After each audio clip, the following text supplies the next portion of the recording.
Muy buenas tardes a todas y todos los que nos escuchan en este podcast semanal, Derecho entre Amigos.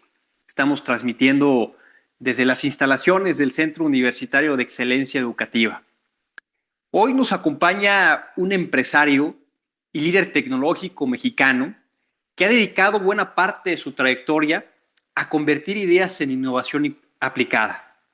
Aldo es chairman de Rumi, una empresa mexicana especializada en inteligencia artificial y robótica, desde donde ha impulsado proyectos que buscan demostrar que en México también podemos desarrollar tecnología capaz de competir a nivel global. Su trayectoria incluye además una experiencia vinculada con el MIT, uno de los ecosistemas de innovación más importantes del mundo. Aldo, muchas gracias por aceptar esta invitación y por acompañarnos hoy en este podcast Derecho entre Amigos. Es de verdad un verdadero gusto tenerte con nosotros. Para comenzar, Muchas Aldo, gracias. me gustaría que conociéramos un poco a la persona detrás del empresario y del innovador. Aldo, ¿en qué momento de tu vida decides que no solamente querías utilizar la tecnología, sino crearla y construir una empresa alrededor de ella, Aldo? Bueno, pues muchas gracias antes que nada por la invitación a su podcast. Yo soy ingeniero en cibernética de profesión, que básicamente es la intersección entre la parte de computer science, todo lo que conocemos como ingeniería de software, y la parte de desarrollo de sistemas embebidos, ¿no? La parte de hardware. Y bueno, pues realmente en México, como ustedes saben, pues no hay muchas empresas que construyan tecnología que pueda ser exportada a todo el mundo, ¿no? Y con eso me refiero tecnología que puede ser desde inteligencia artificial, robótica, quantum computing, brain computer interface, o sea, soluciones que realmente van a transformar a la sociedad. Realmente creo que México y Latinoamérica es más bien un consumidor de tecnología, y las empresas tecnológicas que habitan en México y en la región son más bien empresas que comercializan la tecnología de un tercero, ¿no? De un fabricante. Entonces, bueno, pues los primeros años de mi carrera profesional, pues me tocó dedicarme a la ingeniería de software, trabajando para otras organizaciones, que esto fue bueno porque pues me permitió aprender muchísimo, ¿no? Temas de desarrollo de producto, temas de ventas, temas de construcción de casos de negocio y casos de uso, creo que es muy importante actualmente. Y en algún punto, bueno, pues decidí crear mi propia empresa muy de la mano de la experiencia que había adquirido en otras organizaciones. Había trabajado en Hewlett Packard, en TCS, que es una de las principales software factories a nivel global. Y bueno, pues mi último trabajo empresarial en el corporativo fue en IBM, ¿no? Fui encargado del producto de Watson, que no sé si recuerdan, pero bueno, IBM Watson fue uno de los principales AI comerciales, de los primeros AI comerciales antes de la ola de los Generative Pre-trained Transformers. Entonces, bueno, pues en ese momento decidí también primero tener un side business, eso es importante mencionarlo, no fue así como que, bueno, voy a renunciar a mi empleo en IBM y voy a ingresar a una compañía, ¿no? La verdad es que el camino del emprendedor es bastante duro, y más si está pegado a la parte de innovación. Bueno, pues muchas veces hay que pivotear el negocio, hay que tomar decisiones fuertes para poder sobrevivir en una industria creciente en América Latina.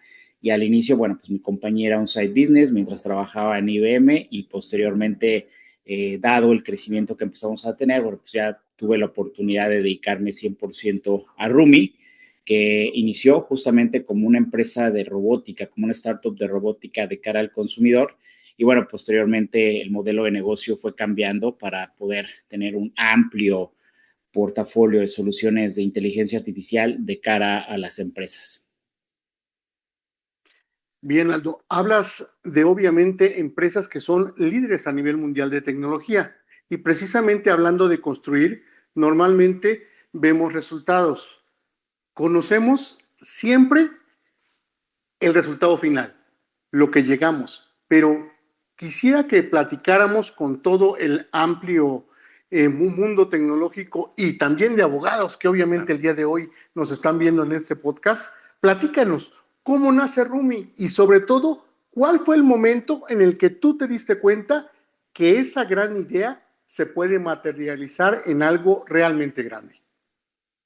Sí, bueno, Rumi nace originalmente como un side business, como lo comento, ¿no? O sea, los primeros 10 años de mi carrera profesional estuve muy cercano al desarrollo de software, ¿no? Toda la parte de computer science, software empresarial. Y bueno, pues es muy común en la industria de TI que lleguen proyectos freelance, ¿no? Aunque tú estés, les digo, esa es una verdad, un secreto a voces, ¿no? Que muchas veces no se menciona porque pues hay consultores, desarrolladores, especialistas en TI que trabajan para una compañía, pero siempre, pues, si son talentosos, van a tener la oportunidad de trabajar en side projects, ¿no? Entonces, Rumi para mí al inicio era esa manera de poder materializar los trabajos freelance como arquitecto de software, como ingeniero de software que estaban llegando, ¿no? Que yo los tomaba independientemente de mi trabajo. Y en su momento, muy temprano, pues tuvimos la oportunidad de ir a Silicon Valley, Daniela, mi ahora esposa, en aquel momento era mi novia y yo, y nada, pues ahí nos dimos cuenta en general que, que el futuro eran más las startups, ¿no? Porque creo que hay que diferenciar dos tipos de empresas tecnológicas, las que desarrollan soluciones a la medida, que son más fábricas de software o consulting firms, y por el otro lado están las startups, que son más organizaciones enfocadas en productos altamente escalables. Entonces, bueno, pues en ese viaje a Silicon Valley, que fue hace justamente 10 años, ¿no? En el 2016, pues me di cuenta que había otra manera de hacer negocios más allá del tema de desarrollo de software a la medida. Y bueno, pues regresé súper revolucionado de Silicon Valley. Hablé con mis socios y les dije, bueno, pues vamos a hacer robots humanoides, ¿no? Robots de servicio que en su momento, bueno, la robótica humanoide ha evolucionado, pero en ese momento el concepto era robótica humanoide. Y el caso de uso inicial, pues era un caso de uso muy interesante que al día de hoy no se ha podido resolver, pero bueno, pues ya desde hace 10 años estábamos buscando la manera de hacerlo y curiosamente otras startups de MIT pues lo intentaron hacer y no, ninguna lo ha logrado, inclusive el mismo Amazon lo intentó hacer y básicamente el caso de uso era tener un asistente del hogar, ¿no? Un robot asistente del hogar que pudiera fungir como un compañero, ¿no? Básicamente le pudieras solicitar ciertos objetos, pudieras hablar con él en lenguaje natural, controlar dispositivos inteligentes, luces, refrigeradores, televisión, muy al estilo de Alexa, pero bueno, con la ventaja de que el robot se podía mover, se pudiera desplazar y pudiera evitar los obstáculos que normalmente son los muebles que se encuentran en las casas, ¿no? Entonces, esa es un poquito la lógica de este caso de uso. Lo empezamos a desarrollar. Repito, nosotros somos ingenieros en cibernética, no somos realmente ingenieros en sistemas, ¿no? Entonces, sí tenemos una teoría muy fuerte en todo lo que es embedded systems, ¿ok? O desarrollo de hardware o sistemas embebidos. Entonces, bueno, pues nos pusimos a desarrollarlo. Tuvimos que obviamente contratar a un equipo experto y levantar una ronda seed de capital para poder crear esos primeros robots de servicio, esos primeros robots humanoides. Y bueno, pues long story short, bueno, pues todavía no teníamos una madurez como empresarios y pues el precio final que tenían esos robots era muy por encima de lo que originalmente habíamos planeado. Recuerdo que un poco la tesis que teníamos en aquel momento, hace 10 años, era poder desarrollar robots para el hogar que costaban alrededor de $300 y acabaron costando $3,000, ¿no? O sea, 10 veces más el costo del robot y pues era inviable poder comercializar ese tipo de tecnología para las familias de América Latina y se volvía un producto de nicho, ¿no? Para solamente un sector privilegiado de la sociedad. Entonces, dado que ya habíamos invertido en el research and development de la solución, decidimos pivotear el modelo de negocio para comercializar estos robots hacia las empresas, ¿no? El tema de del movimiento autónomo, ¿no? Entonces, si el robot se pudiera mover y desplazar, digamos, en las casas, evitando los obstáculos de los muebles, mobiliario y demás, pues también podríamos acceder a casos de uso bastante interesantes en el ámbito empresarial, como robots de movimiento de pallet, robots de movimiento de spare parts en warehouses, en almacenes, en centros de distribución y muchos otros casos de uso, ¿no? Entonces, que esa fue como la etapa inicial de Rumi como tal. Oye, Aldo, pues increíble, ¿verdad? El tema del robot que ustedes desarrollaron y que incluso llegó a generar una enorme atención pública porque por ahí vimos en TikTok, vimos en redes sociales recorriendo este robot en Reforma y en la zona del Ángel de la Independencia durante el Mundial. Creo que esto generó una gran importancia y mucha visualización, cosa que desde luego te felicitamos a nombre del CUE que un equipo de gente de nuestro país, de México, hayan podido crear este robot que me atrevo a decir compite con distintas empresas grandes a nivel mundial y que desde luego pues tiene una tecnología innovadora, ¿no? Yo tuve el placer de ver tu robot hace algunos meses en un gran evento que tuviste y desde luego que nos llena de mucho orgullo. Ahora, Aldo, Claro. tu trayectoria también ha estado vinculada con el MIT y me parece interesante porque hablamos de uno de los ecosistemas de innovación más importante del mundo. Después de vivir, y que sé que actualmente también vives esa experiencia, ¿qué ha cambiado en tu manera de entender la tecnología, la innovación y la construcción de empresas, Aldo? Bueno, solamente para clarificar, del robot que estaba hablando de control del hogar es un modelo mucho más viejo que el que vimos, ¿no? Que el que es el robot bípedo que ha aparecido ahí, ya TikTok, que creo que en ese entonces ni había TikTok, aparecía tal vez en Instagram, pero sí, continuamos haciendo más robots, regresando un poco a la historia de Rumi, hicimos cerca de 30 modelos distintos de robots y bueno, pues la culminación de toda esa robótica de servicio / humanoide, pues es el último robot bípedo que han visto y que efectivamente, bueno, pues lo presentamos con Marcelo Ebrard, inclusive lo hemos llevado a varios eventos, ¿no? Entonces, seguimos cosechando investigación y desarrollo del lado de robótica de servicio. De ahí, pues obviamente, mi relación con el MIT nace justamente por ese primer robot que les digo del control del hogar, ¿no? Que es RumiBot. De hecho, si ahí lo buscan, lo conocíamos como la robotina mexicana. O sea, un robot con ruedas, un cuerpo humanoide, pero muy pequeño, ¿no? O sea, medía alrededor de tal vez 1 metro, un poquito más, y la intención era que fuera este asistente del hogar. Y bueno, pues después se volvió más un enfoque empresarial, ¿no? Cuando los empezamos a comercializar.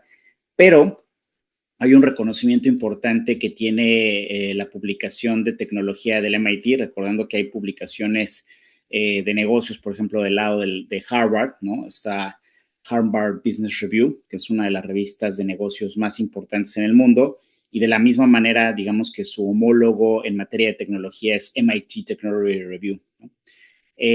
Hay un reconocimiento que es el MIT Innovators Under 35, que lo tiene Mark Zuckerberg, que lo tiene Larry Page de Google, ¿no?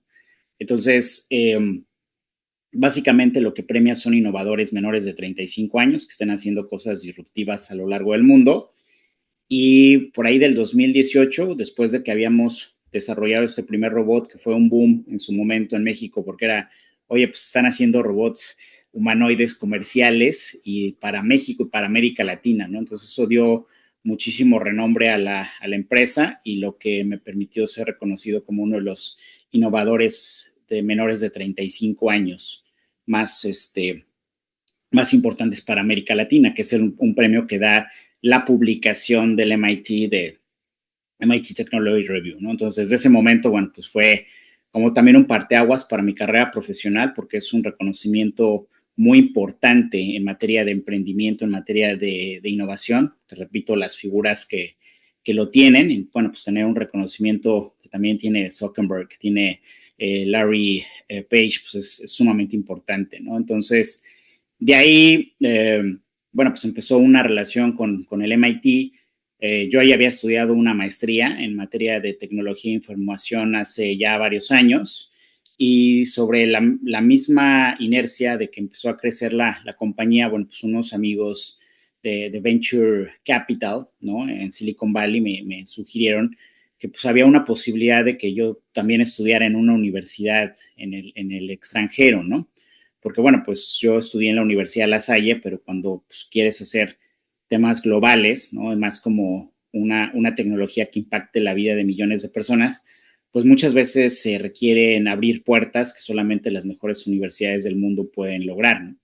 Entonces, bueno, pues recuerdo en esa conversación, pues yo les decía, pues ya estudié una maestría en su momento, ya me siento un poquito grande para volver a estudiar otra maestría. Normalmente las maestrías se estudian 5 años después de que acabas la carrera, pero en ese entonces, bueno, pues esta maestría que ellos me recomendaron, curiosamente, era en la Universidad de Stanford, en Silicon Valley, ¿no? Me dicen, oye, hay una maestría que es para Mid-Career Professionals, profesionistas de carrera media con 15 años de experiencia que buscan darse el siguiente salto y en emprendimiento pues es algo muy, muy importante, ¿no? Cuando ya quieres pasar de a lo mejor construir una organización local en México o Latinoamérica o en tu país, ¿no? Si eres de Asia, Europa, donde sea, a una organización global, pues es una excelente vía para poderte involucrar en el ecosistema de Silicon Valley. Entonces me recomendaron una maestría para mid-career que se llama MSX, ¿no? Que básicamente es el homólogo del MIT Sloan Fellows. Pero bueno, pues, pues me llamó la atención. Originalmente iba a aplicar a la Universidad de Stanford. Mil cosas pasaron y acabé aplicando al homólogo que es el MIT Sloan Fellows en el MIT Sloan School of Management, que básicamente es la escuela de negocios del MIT. Curiosamente, este año es la escuela número 1 en negocios en el mundo, justamente por todo el tema de adopción de inteligencia artificial que está transformando nuestra sociedad, que está transformando el mundo. Pues obviamente las escuelas de negocio un poco más tradicionales como HBS o GBS, ¿no? De la Escuela de Negocios de Stanford o de Harvard, pues tienen un reconocimiento muy bueno. Normalmente ellos habían obtenido los primeros puestos, pero pues no es una escuela basada en tecnología, basada en ingeniería, como lo es MIT, ¿no? O sea, hacer negocios totalmente soportados por la innovación, innovation driven, y eso hizo que la escuela, el Sloan, pues obtuviera el reconocimiento de la escuela número 1 en el mundo, ¿no? Por la circunstancia que estamos pasando en materia de adopción de inteligencia artificial. Entonces, se da la oportunidad hace ya prácticamente un poco más de 2 años de venirme a vivir a Boston, de estudiar mi segundo máster, un MBA en el MIT Sloan. Y terminando, bueno, pues se abre la posibilidad de que sea aceptado como un investigador, ¿no? Y actualmente estoy haciendo investigación en el MIT sobre la manera en la cual las organizaciones de servicios deben de transformarse a organizaciones de producto para poder lograr el escalamiento global. Bien, Aldo. Cuando hablamos, obviamente, del tema de inteligencia artificial, pues se nos viene definitivamente a la mente México.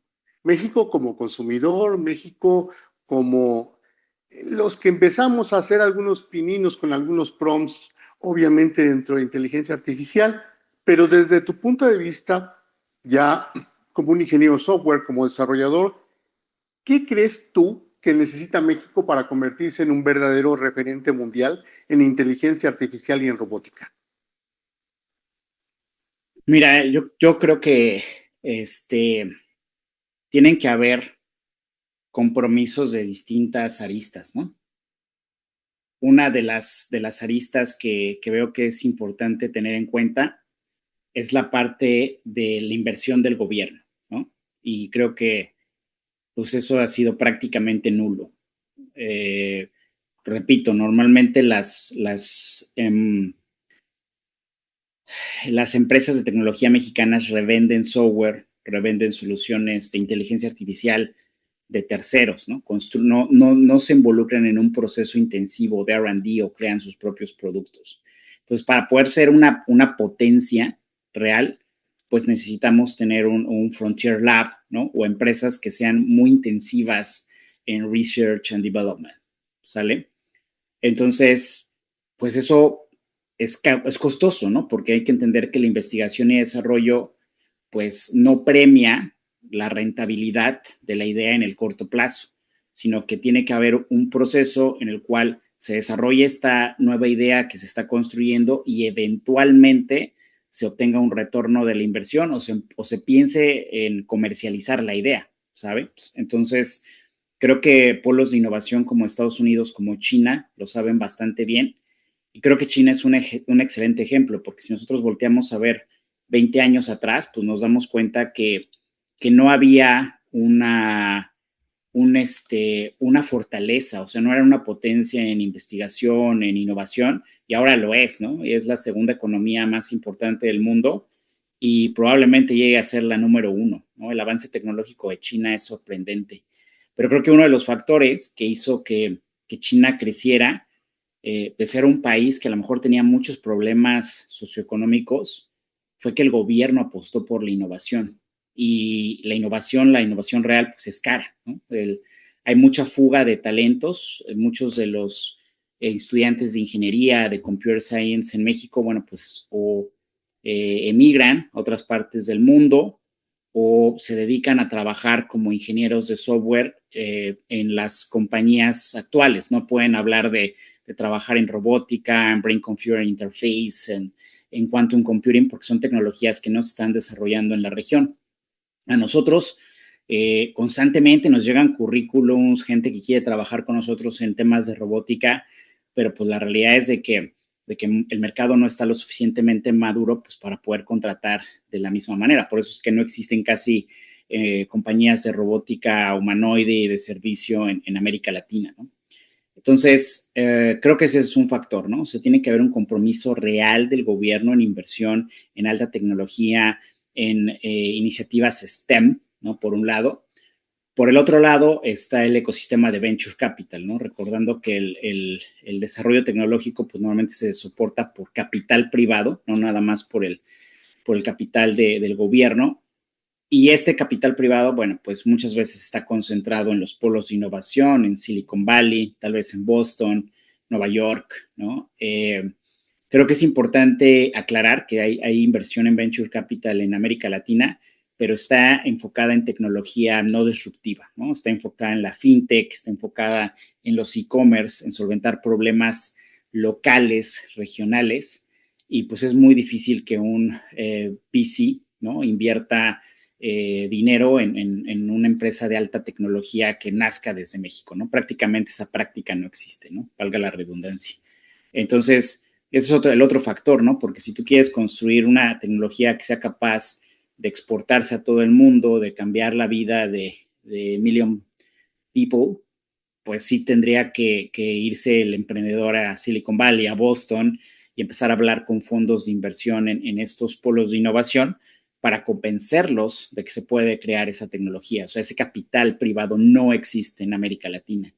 Entonces, también es otro de las situaciones que tendrían que cambiar. La verdad es que yo lo veo muy complicado, ¿no? O sea, sí veo complicada la ecuación para decir, oye, pues México va a ser el nuevo Silicon Valley de América Latina. Gente en Guadalajara lo trató de hacer, pero ya cuando lo ves fríamente, ya cuando ves la dimensión de las cosas, pues te das cuenta que es una cuestión muy, muy compleja, ¿no? Y lamentablemente creo que sí se han tomado estandartes como el tema de mentefactura en León, ¿no? Mucho del gobierno actual, ¿no? Dice que está invirtiendo en innovación, la realidad es que no es cierto, o se hace más con fines de propaganda política, pero yo no veo esfuerzos tangibles de inversión en tecnología, ¿no? Y bueno, quien lo quiera, quien escuche esto, pues lo va a escuchar, pero pues es la realidad, ¿no? Perfecto, Aldo. Ahora, entrando ahora al presente de la inteligencia artificial, fíjate que todos los días escuchamos hablar de nuevos avances y pareciera que todo está sucediendo a una velocidad difícil de dimensionar. Hay muchas personas que piensan que la inteligencia artificial, en efecto, ya va encaminada o incluso ya está sustituyendo al ser humano, ¿no? Por ahí vemos muchas noticias de que diversas empresas en Estados Unidos ya están empezando a correr a distintos trabajadores justamente porque ya están implementando inteligencia artificial en sus sistemas, ¿no? Desde esta posición, desde la posición que tú tienes, Aldo, dentro de esta industria, ¿en qué momento de esta revolución estamos realmente? Pues mira, o sea, sí considero que este impacto está ocurriendo inicialmente en Estados Unidos y eso creo que tiene un porqué.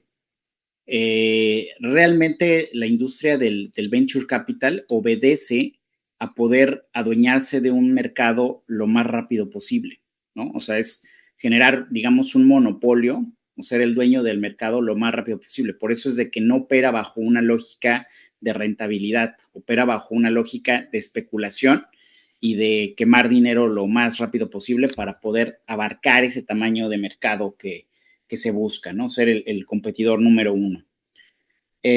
Definitivamente, pues esa es para que funcione ese tipo de clase de activo, pues tiene que comerse el mercado más grande del mundo, que es Estados Unidos, ¿no? Hablando de startups, hablando de tecnología deep tech, ¿no? Disruptiva, que cambie que al mundo, los Frontier Labs y todo esto que hemos estado platicando, ¿no?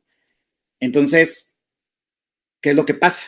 Que las startups que están desarrollando soluciones, sobre todo empresariales, mi área de expertise es empresarial, pues van a buscar conquistar el tamaño de mercado más rápido en el mercado más grande del mundo, que es los Estados Unidos, ¿no? Ese es el objetivo, porque si lo quieren hacer a nivel de América Latina, en Europa, en Asia, pues lo que va a ocurrir es de que otra startup va a conquistar ese mercado primario más rápido y no va a poder competir, ¿no? O sea, la fórmula es Estados Unidos y de ahí a todo el mundo para la tecnología disruptiva que cambia la vida de millones de personas.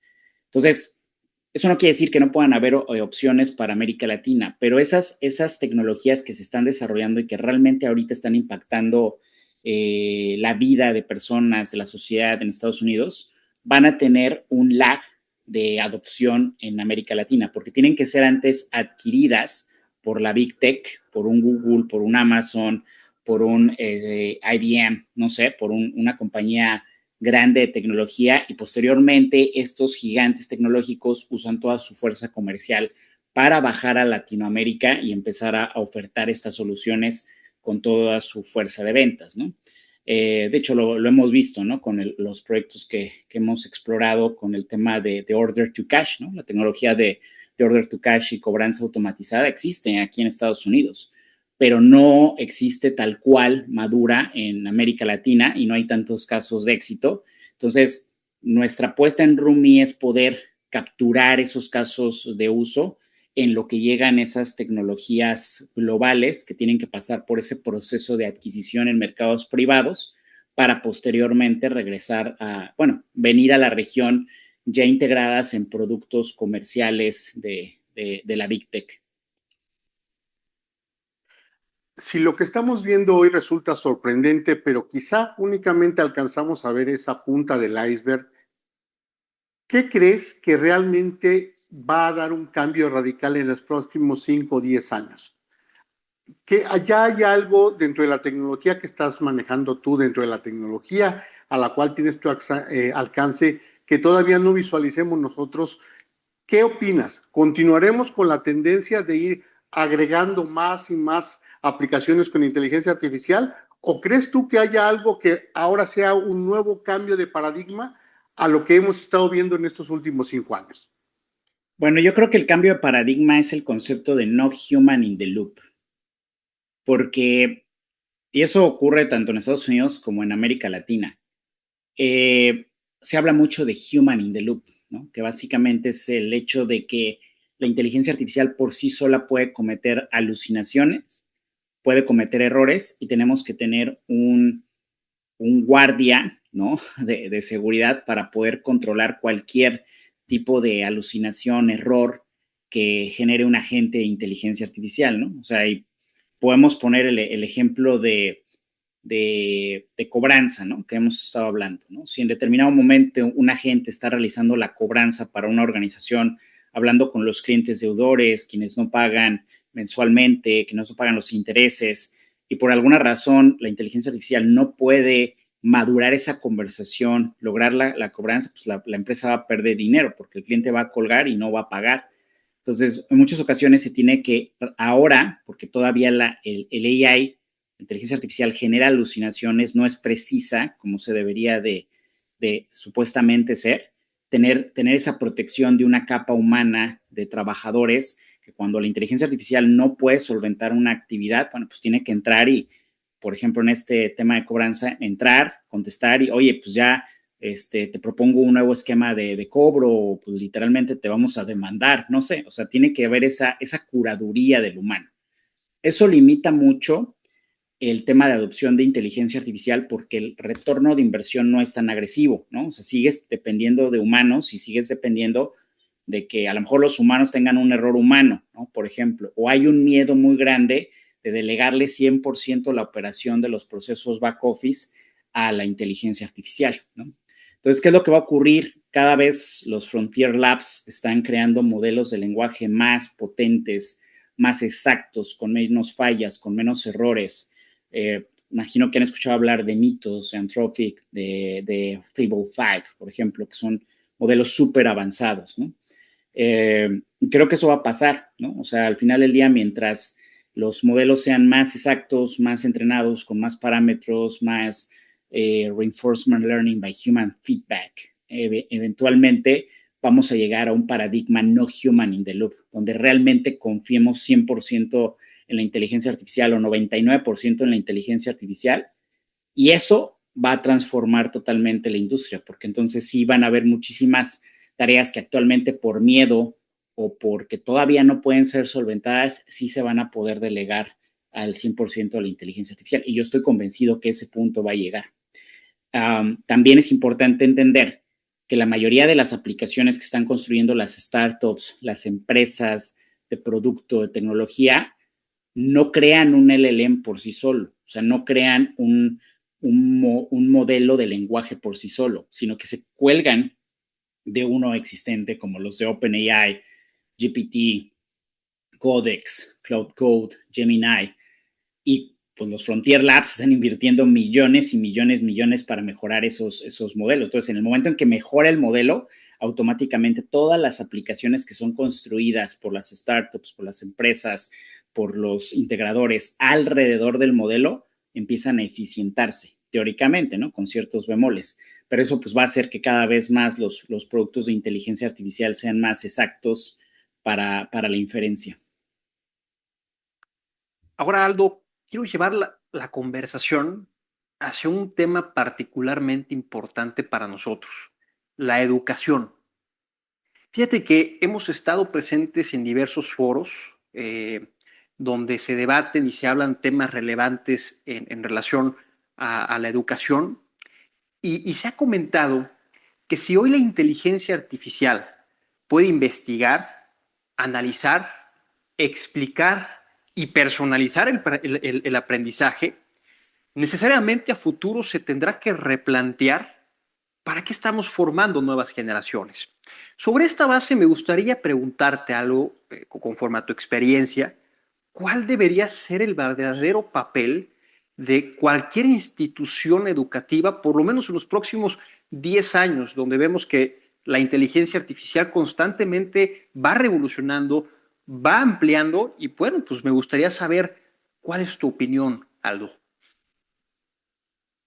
Muy buena pregunta. Creo que es complicado poder predecir realmente lo que va a ocurrir, pero, bueno, pues al final del día la inteligencia artificial sigue y creo que en un lapso de tiempo importante, pues va a requerir talento humano para ser más inteligente, ¿no? Más precisa en la inferencia. Entonces yo sí considero que las carreras STEM, ¿no? De matemática, ciencia, tecnología, ingeniería, arte, deben de coexistir, ¿no? Deben de continuar. Y pues siempre hago referencia a una anécdota que alguna vez me pasó. O sea, fui a un congreso de robótica justamente cuando estaba en la universidad y había dos ponentes, ¿no? Había un ponente bastante joven y otro ponente pues muy experimentado.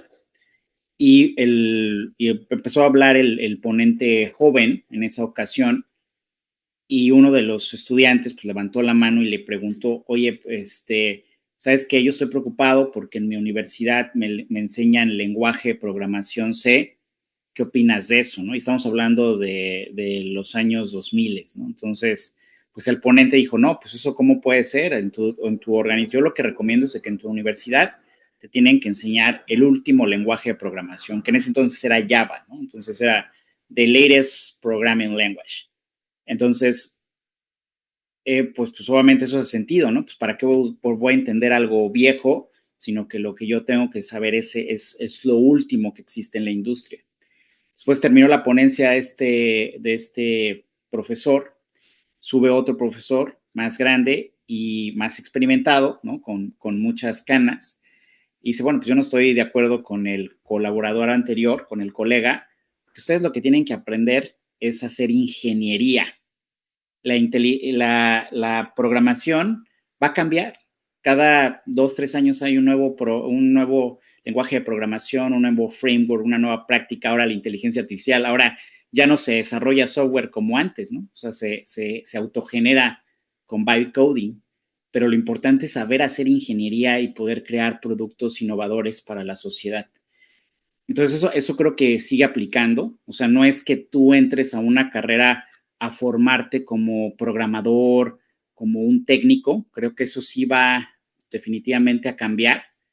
Pero lo que sí es cierto es de que tienen que continuar las carreras y las habilidades STEM para poder justamente hacer productos que la sociedad demande cada vez más innovadores y más robustos. En ese orden de ideas, Aldo, ¿qué consejo le darías a la institución, al CUE? ¿Cómo nos ves al CUE obviamente, o frente a lo que es inteligencia artificial? ¿Y qué opinión, qué sugerencia, qué consejo, qué tip le podrías dar a nuestros estudiantes conforme a las nuevas tecnologías? Bueno, obviamente sí está muy, muy relacionado al tren de pensamiento que estoy mencionando, ¿no? Yo creo que la base de cualquier carrera de ingeniería, pues debe ser la ingeniería en sí misma, ¿no? O sea, no la tecnología como producto, porque se va a evolucionar, se va a actualizar y demás. A lo largo de la carrera de un ingeniero, pues sí tenemos que manejar distintas tecnologías, pero pues no nos podemos, yo pienso, hay quien lo hace, hay quien sí lo hace, especializar 100% en uno, porque corre el riesgo de que esta tecnología se haga obsoleta y pues obviamente nuestro valor comercial pues se vaya a los suelos, ¿no? Y creo que ahorita lo estamos viendo con la inteligencia artificial y la generación de código. Se creía que nosotros como computer scientists, como software engineers, íbamos a ser los últimos impactados por la inteligencia artificial, fuimos los primeros, ¿no? Porque literalmente el código ya se autogenera. Entonces, pero repito, ¿no? O sea, creo que esos planes de estudio deben de estar muy enfocados en STEM, en matemáticas, en ciencias, tecnología. Yo considero que las reglas de negocio de la vida son matemáticas, ¿no? Fácil, fácil. Entonces, mientras tú sepas adaptarlas, sepas hacer un buen estratega, creo que también eso sería un buen comentario, o sea, y no nada más para ustedes, sino en general para cualquier institución. Creo que tiene que haber, primero, lo que digo, ¿no? Una formación muy fuerte en STEM y carreras que sean más técnicas de servicios, abogados, ustedes lo mencionaron, programadores como tal, sí van a tener una tendencia a la automatización. O sea, eso es un hecho, ¿no? Entonces, yo sí reflexionaría al respecto. Y en el otro lado de la moneda, creo que sí deberían de haber programas de estudio, sobre todo enfocados a habilidades soft skills, ¿no? Habilidades blandas, que de alguna manera pues, sea lo que se usa en la vida, ¿no? Porque hay abogados que a lo mejor no están litigando, pero son excelentes vendedores, ¿no? Y son los que llenan el pipeline de los despachos, ¿no? Los que traen ahí las oportunidades comerciales. Entonces, ese tema de vender, ¿no? De posicionar en un mercado soluciones, pues no es tan fácil encontrarlo en las materias, ¿no? O sea, yo recuerdo en la universidad, nunca tuve una materia de ventas, por ejemplo, ¿no? Entonces, creo que vender es súper importante, ¿no? hay muchas tendencias. Por ejemplo, ahorita yo estoy leyendo mucho, empapándome mucho del concepto de account-based marketing, ¿no? Para vender a organizaciones B2B, grandes empresas. Y creo que ese tipo de conceptos sería buenísimo que se tengan desde un inicio. El idioma, inglés, pues también, ¿no? Pues eso es clave, más porque cuando las cosas empiezan a escalar y sales del comfort zone local de México, Latinoamérica, pues tienes que manejar otros idiomas, ¿no? Para poder vender tus ideas, posicionarte, desarrollarte. Entonces, creo que esa parte de soft skills es sumamente importante y mientras ustedes los puedan integrar para los estudiantes, bueno, pues son armas, ¿no? Que se le entreguen a la vida. Y el mindset, ¿no? Ahí se habla de que hay normalmente dos tipos de mindset, ¿no? El fixed mindset y el growth mindset, right? So, el growth mindset es el correcto, ¿no? O sea, que siempre pensar en crecer, en nuevo, en generar nuevas ideas, en salirte de la rutina, de la zona de confort y el pensamiento estático, el fixed mindset está muy, muy orientado a no cambiar, ¿no? A estar en la zona de confort y no permitir que nuestra mente tenga una disrupción de crecimiento, ¿no? Aldo, pues te agradecemos a nombre del Centro Universitario de Excelencia Educativa el tiempo que nos has dado, que sin duda es valioso, temas que tocaste realmente interesantes y de muchísima proyección para la gente que va a tener el honor de escucharte, Aldo. De verdad, muchas, pero muchas gracias.